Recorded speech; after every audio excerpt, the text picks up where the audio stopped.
Hey everyone! Welcome back to our channel. If you think brushing your teeth every day is important, so it is to move your joints through their full range of motion. By the end of this video, you'll have a blueprint for joint hygiene that you don't want to miss out. We have a video that is all about building a daily mobility routine. So we're going to incorporate CARs, controlled articular rotations, and CARs are just our way of exercising our full active range of motion in each joint. We want to do this so that we at least at bare minimum keep the ranges of motion we have, because it's very simple, you can use it or lose it. Today, all we want to think about is kind of maintaining these three simple rules. Avoid pain, go slow, and try to avoid moving any other joint when you're moving a specific joint. So we're going to really focus on isolating. Well, otherwise, let's go ahead and get started. So let's start off with the head, okay? So go ahead and start to radiate tension in your body, about 20 to 30% of your overall effort, just meaning keep your body tense so nothing else will move. And we're gonna focus directly on our cervical spine or our neck. So think about flexing down through each vertebrae. We have 7 vertebrae, trying to touch the collarbone to our chin, and then we're gonna start to rotate to the right with that chin looking back, leading the motion with your eyes. Look up towards the ceiling as you start to go over your right shoulder. As you do that, think about each of your vertebrae extending up and then going back towards the left, and then try to touch collarbone to chin, or chin to collarbone, and then start to slide back to the center and stack back up. Let's go ahead and go the other way now. So flex down, rotate to the left. Again, avoid any pinch points or pain, just go around that, make the circle smaller as you go all the way back towards the right, and then boomerang back to the center and slowly stack your neck back to that starting position. Let's get one more rep per direction, okay? As you go between left and right, take note, all right? Our CARs are a chance for us to assess ourselves. If we have differences on the left and right side, is one side smoother, one side feel tight, are we avoiding pain? Go ahead and get one more repetition going the other way. Just think of this as like, to keep using that brush your teeth analogy, right now we're kind of flossing the joints in the way. We're trying to get motion in there, get waste products out, get circulation, and get more connection to that area. Great job. So now let's work into our global spine. So the global spine is just a bigger variation of the cervical spine. So imagine that our waist is buried in sand below, arms are across. Start to peel yourself away from the wall, flex all the way down. Keep your hip bones facing forward, rotate to the right. Try to find a complete twisting or rotation, then bend your right shoulder to the ground. Start to extend up. Feel expression of movement through the ribs into extension, and then go all the way down to the left. Pull with your guts as you rotate towards the left, and then boomerang yourself back down to the center, and then paste your vertebrae back on that imaginary wall behind you. Let's go ahead and go to the left. Exhale as you go down. Rotate to the left. Keep the hips stable. Laterally bend to the left. Extend up. Rotate to the right. Good job. Pull down towards the right. Come back to the center and stack back up. Get one more repetition each way. And Kati, you really like incorporating breath into the spine as well. I really like, especially the exhalation, just trying to expand it as much as you can. It just makes sense for me because I tend to change the speed on the rep. Having that nice and flowy exhalation just helps me keep a more steady speed. And keep finishing up that last rep. Try to make it even crisper and smoother than the rep before. Let's go into scapula CARs, okay? You can do these one at a time, but today in this video we're gonna do them both at the same time. So put your hands against the sides of your body. Imagine that if you have pants or shorts on, you have a seam right next to you, okay? So you're gonna keep your finger on the seam the whole time. Elbows are gonna stay straight, start to elevate or shrug. Now protract, drive those scapula forward, depress all the way down into your pockets, retract, pull them back. Keep that retraction, go back to elevation. Go to protraction, driving forward, trying to get as much separation as you can in your shoulder blades. Go down, retract, come back up to elevation, pause and elevation, and now rewind. So now we're gonna go back to retraction, depression, protraction, elevation, retraction, depression, one more time into protraction, elevation. Excellent job, let that go, shake that out. Now, let's go into our shoulder CAR. So the shoulder is gonna have the most range of motion for us to kind of express in the body. It's a ball and socket joint, so we have a lot of different rotation going on. We're gonna start with our right shoulder. Left hand can be across the right ribs just to make sure that we're not actually extending through our ribs and we're isolating just the shoulder. Externally rotate or turn your elbow pit out. Keep the arms straight, cross the center. Good. Keep that body nice and long and find flexion. If you feel pain here, go around that pain. Once you're there, rotate out. Keep rotating, reach your hand back behind you. Great job. Try to get the maximal height while your hand's hiding behind your back. And then your hand's gonna go right down to your side. Ideally, if you're wearing a watch, it's almost touching your pants. And then go ahead and reverse. Reach back and extend. Biceps gonna go right towards that ear and see if you can retrace the same path that you did on the way up. Good job. Let's get another rep in. Let's do it. Anything to add to that while we go through it? Go ahead and rotate. Yeah, I feel like just always keeping in mind the three rules that you mentioned at the beginning of the video. You know, we want to create a lot of awareness, but at the same time go slow, trying to keep the biggest circle, but still avoiding pain. So it's a constant reminder in the back of your head as you do the rep, keep those things in mind. Perfect. Yeah, avoiding that pain is a big one. And sometimes that shifts day to day, which is also why in this routine we want to show you that you may need more reps, you may need to modify it based on how your body is. Let's go ahead and switch to the left. Okay, same thing. So first start off that external rotation. Think about, look at your bicep, turn it all the way out. How far out can you turn it? Keep that the whole way until we tell you to switch. Adduct, cross the center of the body, elbow is going to stay straight. And imagine that you're kind of like in a submarine, you have that periscope right in the top of flexion. Turn that periscope around or internally rotate the shoulder. Hide your hand behind your back with as much height as you can. Great job. And then the hand's gonna go right by the side. Park it right there. There's half our rep. Go ahead and reverse. While you're doing this, think about not moving your spine, right, or your neck. Go to external rotation of the shoulder. Biceps gonna go right by the ear. Again, if you want more details, particularly with something that's complex like the shoulder, check out that CARs playlist because we're gonna give you a lot more cues. Let's go ahead and go one more. Exhale, keep the ribs stable. And keep thinking, how big can I trace a circle with my fingertips? Using just my shoulder. And then finish up that last rep in reverse.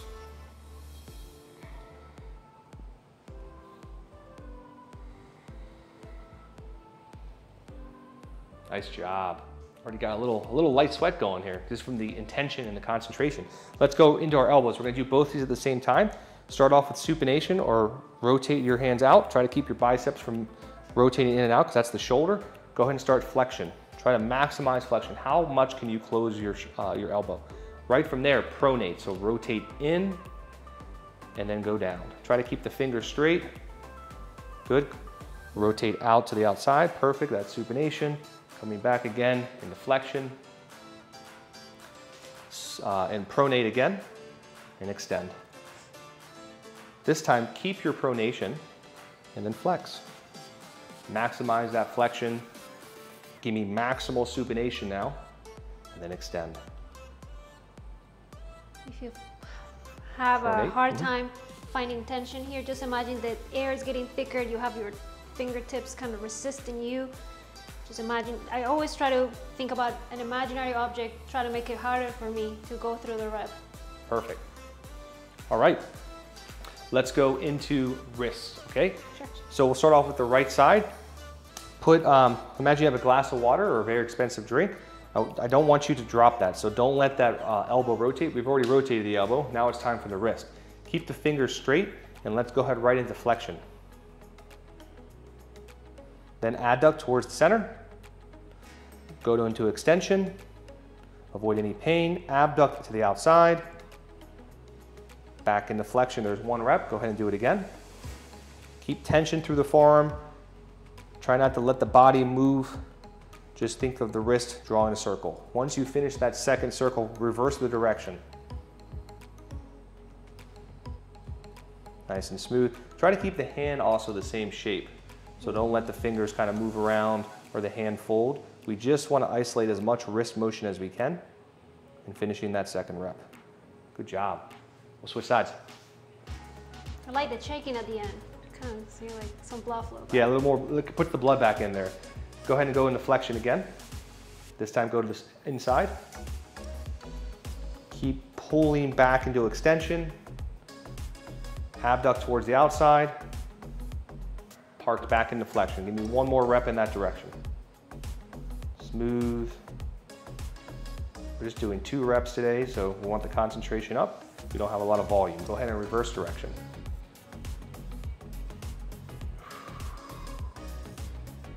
Again, you have differences in left and right. That's okay. You just make that mental note. One side feels stickier, then you can add more reps to that side, finishing that last repetition on the wrist. Good job. Nice. All right, so we've pretty much done our upper body. Now we're gonna go to our lower body. So this is one of a CAR that we made up, I think. It's called the Pelvic CAR. And the idea is that the pelvis is like a bridge between the hip and the spine. It's kind of fused together. It's not one, it's not the other, it's both a hybrid. But you do have the ability to kind of almost independently move the pelvis, so we should exercise that, we should express that. So I want you to keep your knees soft, okay? And think of like your pelvis as a bowl. We're basically gonna swing the bowl into a circle. Hands can go on the hip just for that feedback. And put your focus on where your tailbone is. Think about sticking your tailbone out, okay? Then start to hike your hip up to the right, and then pull, use your abdominals to tuck your pelvis up or your belt buckle up. You can think about a posterior tilt if you know the anatomy, and then go ahead and stick your left hip up, hike it up, stick your tailbone out again, and get another repetition in that direction. Really focus on all the connective tissue and the contractions that's happening around, like where you would have a belt on.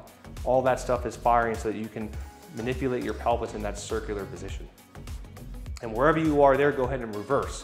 So go the opposite direction.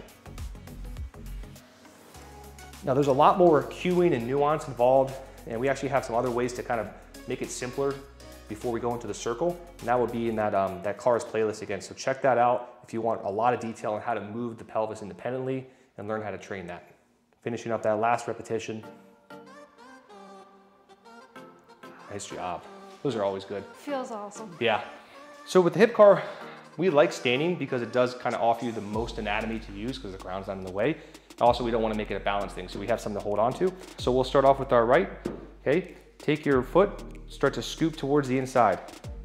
Bend the knee, externally rotate that hip, try to bring ankle level with the knee. Once you're there, move to the outside, abduct. Once you have full abduction, go to internal rotation.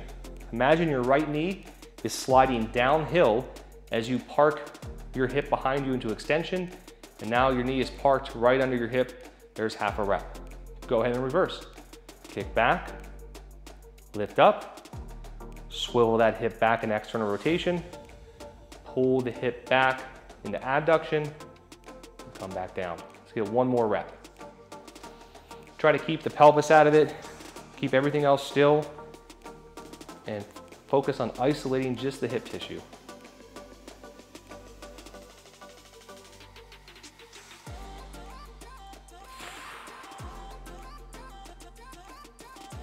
Driving that stick onto the ground too will give you a little bit more stability. Yeah. You can also bring that arm around your rib cage, making sure no compensations are happening. This is more likely, this CAR is very hard to do, so it's a lot of compensations are more likely to happen. Yeah, it's a lot of meat you have to move Exactly. in and out, so it gets tiring. Let's go to the left, okay? I like that cue. Drive the stick down, scoop up like you're picking up water with your foot, find full flexion with external rotation, and separate that hip from the other hip. Just keep your left hip moving through that circle. Nice. And then go ahead and reverse. I like to think sometimes I'm tracing a circle with a marker that's at the edge of my knee, like how big of the circle I can trace, or a laser pointer. I like to think about fishing, so I'm like fishing, taking the fish out of the pond or whatever I'm fishing, taking it back, and I'm putting it back in the bucket behind. That poor fish. Kind of torturing him. Big trouble. Kind of taking him out of the water, putting him back. He doesn't know if he's going to be... Maybe you change your mind, you take the fish back into the water. It's like a near-death experience for that fish. Oh my God, you're so... All right, don't think about that. Never mind. Poor fish. We're very pro fish here on this channel too, don't worry. Yeah. All right, so let's go, before we get into our knee, we actually should work our patella. Sure. All right, so the patella is the floating knee bone, okay? So what I want you to think about is shift your weight over to your left foot. Try to keep your right leg straight. It's gotta be straight, it can't be tense. If you squeeze up that quad, you're not gonna have it, you'll be able to move it. If you bend, same thing, you're not gonna be able to move it. So it's gotta be straight. Take your thumbs and start tracing the border of your kneecap, okay? I'm just gonna do a couple more reps than just 2, just so people get the hang of it. But ideally, you're just tracing a circle and there's no resistance through there. If there is, you wanna spend more time doing this. Generally, if people have a pretty well-developed lower body movement practice, they don't have any injuries, they'll probably have no issue with this. And then go ahead and reverse direction. So I'm gonna put this under one of those categories of not a big deal if you can do it, more of a bigger deal if you can't do it. Meaning that if you can't move your patella, you're limiting your ability to disperse force along your leg, which may set you up for potential injury down the road. You don't know, you can't say it will, but we want to have as much range of motion as you can control. So let's go to the left side.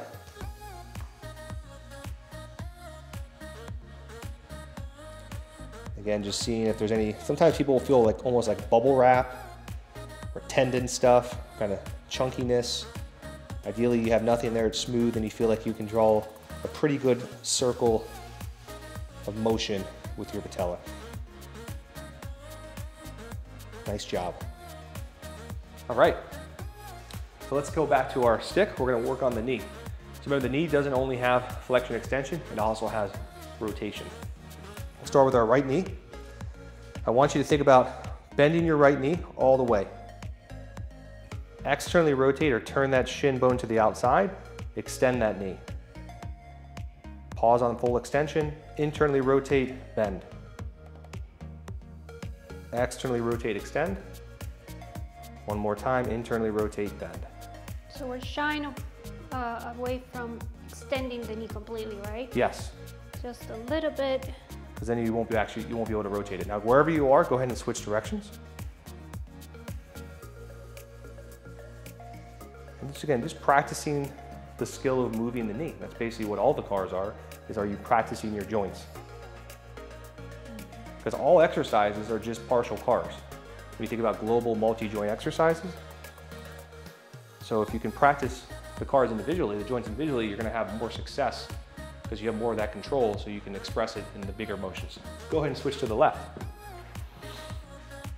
So same thing, bend that knee. Externally rotate, turn the tibia outward. Extend, internally rotate, turn the tibia inward.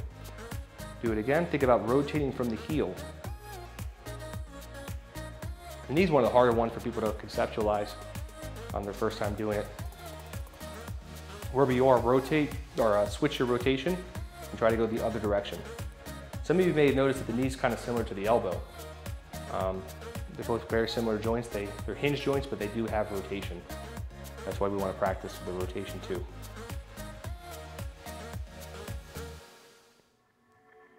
Nice job.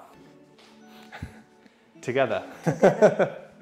All right, so the right ankle, put it out. Okay, you can keep your right knee extended. Try not to move anything else but the ankle.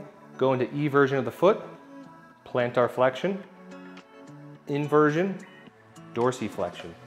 One more time, eversion, plantar flexion, inversion, dorsiflexion, pause, reverse direction now. Go inversion, plantar, eversion, dorsi. One more time in that direction. I like to think as if I'm tracing a circle more with my heel versus the toes. Try to get the heel to move in that circular fashion. Now something I want to mention is about creating the routine. Either if it's in the morning, we can switch up. Yep. In the morning or whenever you are practicing CARs, try to always notice the differences between one joint and the other. Every time you do CARs, it's a different experience, how Josh always mentions. So yeah, creating a little bit more awareness every time you do them. Switch directions if you haven't. Sorry, go ahead. It's always important. Yep. Just keep expressing that ankle. Nice job. All right, so now let's go into toes. So let's look at our toes. Let's try not to get the ankles to move. We're just gonna express freedom in the toes. So think about bringing all the toes up, all the toes down, all the toes up, all the toes down. Big toes up only, big toes down, outside 4 toes up, outside 4 down. Now can you alternate? Big toes up, outside 4 down, big toes down, outside 4 up. Kind of working back and forth, just a couple repetitions. Some of you are struggling with this, and other of you are like, well, I don't even get what the big deal is. Now last one, let's go from the outside in. So pinky toe down, then the ring toe, middle toe, index toe, big toe, and back up. And ideally we just want to have as much connection to our feet as we can, because our feet are our first contact with the ground. Awesome job. All right, so go ahead and get down on all fours in a quadruped position. Hips should be relatively over your knees and your shoulders should be over your wrists. And think about starting full extension where your spine is going to drop all the way down. Let's think about moving independently. So start to roll that pelvis up. Think about bringing your spine segment by segment up to the ceiling, vertebrae by vertebrae, and finding full flexion as you make your way through your cervical spine. From there, go ahead and reverse. Stick your tailbone out. Think of your lumbar spine creating a stairwell and start to fully extend all the way up to the top part, and then finishing with that cervical spine. Okay, one more repetition. Exhale, pull with your belly, flex that lower spine, feel the mid spine flexing, transition that movement through the upper spine into the neck, hold that, and then last time, go through extension. Each vertebrae start to extend, and you have this whole global spinal movement. All right, so that concludes our daily mobility routine.